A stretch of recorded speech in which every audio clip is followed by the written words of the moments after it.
But in order to get the heaven, what you need to do? They fight in his cause and slay and are slain.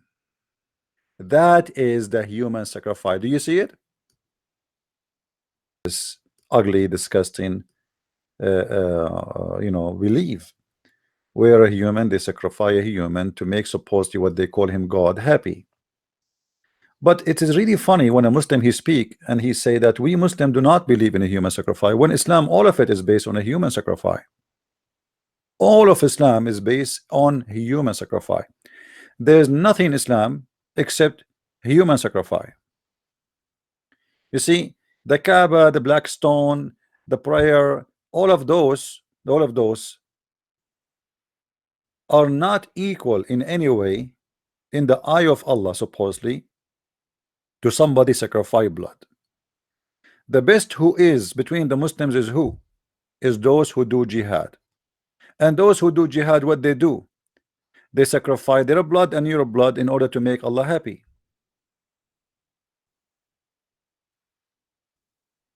How I can earn the best rank in Islam? What will make me the best between the believers? According to Islam, that the one who is a mujahid, the one who sacrifices his blood,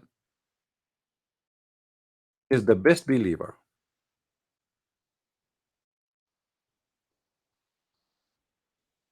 So if you want to be close to Allah, you have to do and join jihad. Otherwise, you are just a normal Muslim. You are not a big deal. You see, the heaven of Islam have 100 floor, and the best of the floors is for those who do jihad and kill as many as they can for the sake of Allah. The Quran said, Inna Allah ishtara min al-mu'minina anfusahum. If we go in the Quran, we will find this.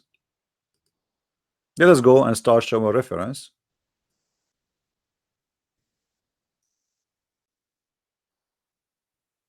I don't know if you heard a movie before where people they speak about in this movie, like supposedly there's the devil, and the devil he come and he buy from yourself. He make a deal with you to make you powerful, or etc., or to give you a wish you are wishing for.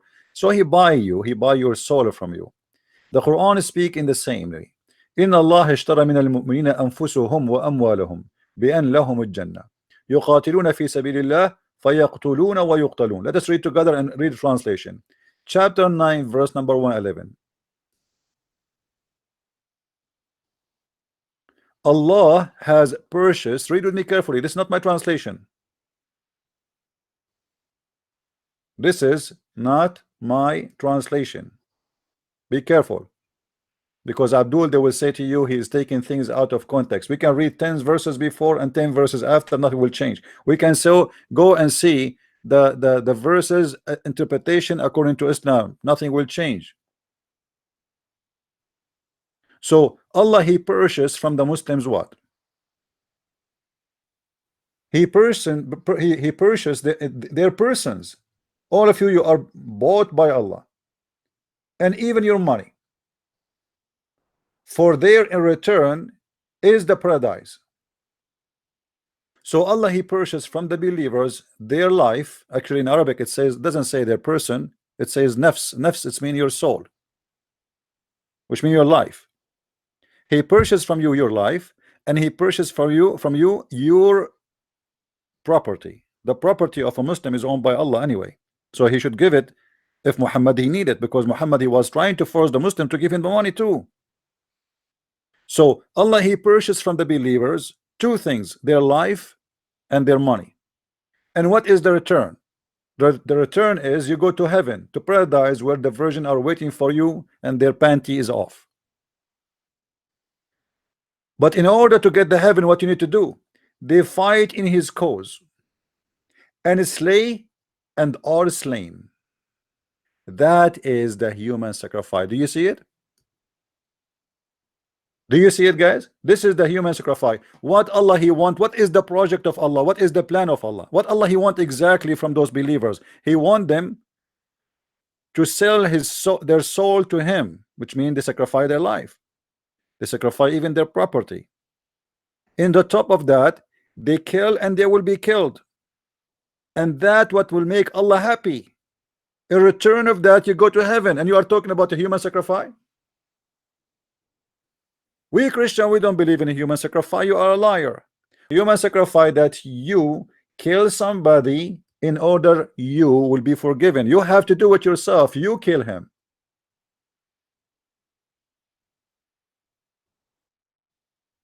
You bring a human being and you slay him in order supposedly to make God forgive you. That is a human sacrifice. Did the Christian do that? No. Did the Christian ask Jesus to sacrifice himself? No. So when the Quran speak that the Muslims, they have a duty, and their duty in order to make Allah happy is to sacrifice a human for him. The more a human we sacrifice, the more Allah is happy. The more Muslims and non-Muslims dies in war, the more Allah is satisfied. You see, Allah is like a Dracula who like to shed the blood in both sides. He is excited to see you being slay, you slay others, and you've been slain. In return of killing for him, Allah give you paradise. Why you are getting paradise? Because you killed somebody. Hello?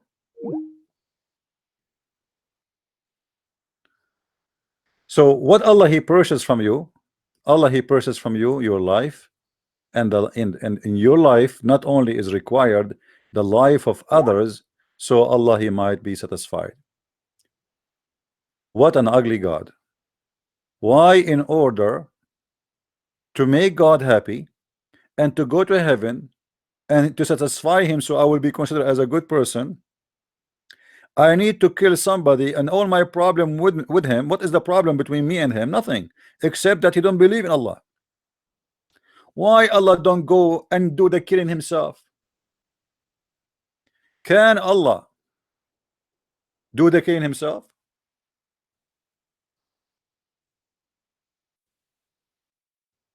Why he cannot?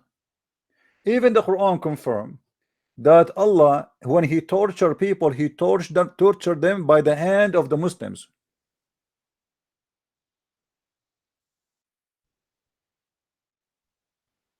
How Allah he torture people? Do he really torture? No. Read with me. The Quran confirm that Allah he want you to torture, for he torture them by your hands. Chapter 9 verse number 14. Fight them. Actually, it doesn't say fight them, by the way. قاتلوهم here, fight to kill, just kill them, and Allah will punish them by your hand. Doesn't say punish them. This is a big fat lie. In Arabic it says yu'adhibahum, which means he will torture them. By what? By your hands. Who is the one who believe in a human sacrifice? It is Allah.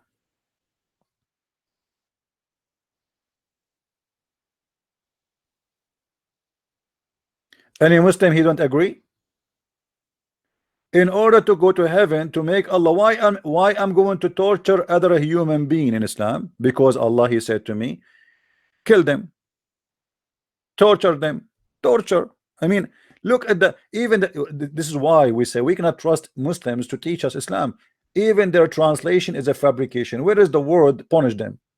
It doesn't say punish them. Look at here, the translation change. You see the word here is different. You change the translator, a new word with a new meaning appear. Have nothing to do with the other translator. This guy here says punish. That's a lie. Chapter 14, chapter 9, verse number 14. What is that? Ah, this is one. Okay. Fight them that God may punish them. Ahmad Ali. Make war on them that Allah may punish them. Ali Karai. So fight them, Allah will punish them by your hand. Fight them, God will chasten them. Fight them, Allah will punish them. Here we go. Look at this guy. This guy is more honest. Fight them, Allah will torment them. Okay, how? Hold on. Is the word torment is even close to punish? He's talking about torturing them. The Quran order. This is why you see ISIS. They put the person in the cross. They cut his hands. This is torture. This is not killing. You see, there's killing. You kill the guy. That's it. He die. But you, the death, the slow death is torture. Putting nails in the human being eyes, as Muhammad did, and I can show you the reference right now, is not just killing, is slow torture, slow death. So the Quran confirm that torture is a ritual duty of a Muslim. What a Muslim should do. What is the ritual of Islam? Is it really just to pray to God and bow down to Allah? No. When you see the enemy of Allah, Christian prince or anyone who don't like Islam, what we do to him, we torture him. Read the translation. Until now we found only one saying the truth, that this is about torture. Translation after translation, they are using the same word, punish. Where? Only one is giving the true translation. فَيُعَذِّبَهُمْ عَذَابًا أَلِيمًا. It's very, very harsh torture. Chapter 4, verse 173. All right, let us see what he will do with them. He will punish them with painful doom. That's false. He will torture them. Liars. Liars. All of you are liars. Nor he will punish them while they seek forgiveness. Liars. Torture.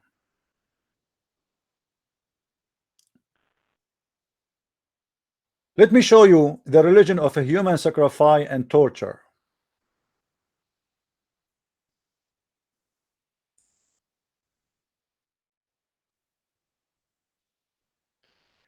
إنما جزاء الذين يحاربون الله ورسوله ويسعون في الأرض فسادا أن يقتلوا أو يصلبوا أو تقطع أيديهم وأرجلهم من خلاف. Translation. Chapter 5, verse number 33. The only reward for those who make war upon Allah. By the way, when you see the word here, war, you think it's a really war. This is not war about you. You cannot fight Allah by war. How you can fight Allah? How somebody can wage war on Allah? Simply, now I am waging war on Allah. So this is not about a real war the way you think it is. It's about anyone who oppose Islam. The second you oppose Islam, if you say Muhammad is a false prophet, you wage war in Islam. Otherwise, if Allah is a fiction God or is a real God, doesn't matter. As long as he is in the seventh heaven, how a human being like me can wage war on Allah? Are you listening to me, guys? Are we listening? How anyone can wage war in Allah if Allah is God? Okay, where is the location of Allah so we can go and attack him now? So what the Muslims are talking about here in the Quran, the book of Muhammad, the fabrication of Muhammad, anyone he speak against him, he is waging war. The Muslim, they will say to you, this story is about a bunch of guys who converted to Islam. Muhammad, he ordered them to drink the camel urine as usual. When you convert to Islam, the first thing you do, you drink camel urine and you drink camel milk. And then in the morning, those guys, they changed their mind. They took their animals, not the animals of Muhammad, and their shepherd, he refused to give them their animals, so they killed the shepherd. Muhammad, he brought them back and he put nails in their eyes and he crucified them. He cut their hands, he cut their feet, he put nails. After putting it in the fire, he heated the nail and he inserted the nails in their eyes.